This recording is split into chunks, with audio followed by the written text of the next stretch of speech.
வணக்கம். அனைத்து உறவுகளுக்கும் எனது இனிய காலை வணக்கத்தை தெரிவித்துக் கொள்கிறேன். உங்களிடத்தில் ஒரு சிறு ஜோதிட குறிப்பை பகிர்ந்து கொள்ள வருகிறேன்.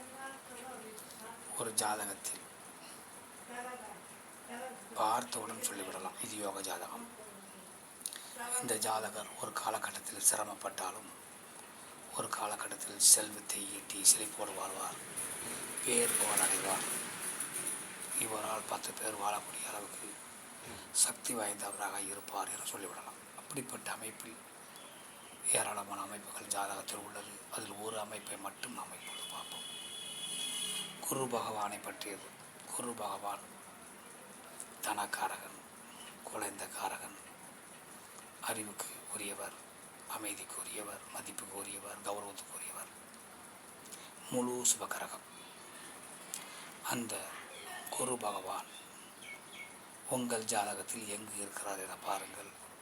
அந்த குரு பகவானுக்கு 2வது வீட்டிலும் அந்த குரு பகவானுக்கு 12வது வீட்டிலும் சுபக்கிரகங்கள் இருக்கிறதா என பாருங்கள். அப்படி இருந்தால் கண்டிப்பாக அந்த ஜாதகர் ஒரு காலம் சிரமப்பட்டாலும் ஒரு காலம் பெரும் செல்வத்தை ஈட்டி வாழ்க்கையில் முன்னேற்றத்தை அடைந்து விடுவார். இது ஒரு யோகா அமைப்பு கொண்ட ஜாதகம் என்பதை தெரிந்து கொள்ளுங்கள். மற்றவற்றை நாம் அடுத்த வீடியோ காண்போம். நன்றி, வணக்கம்.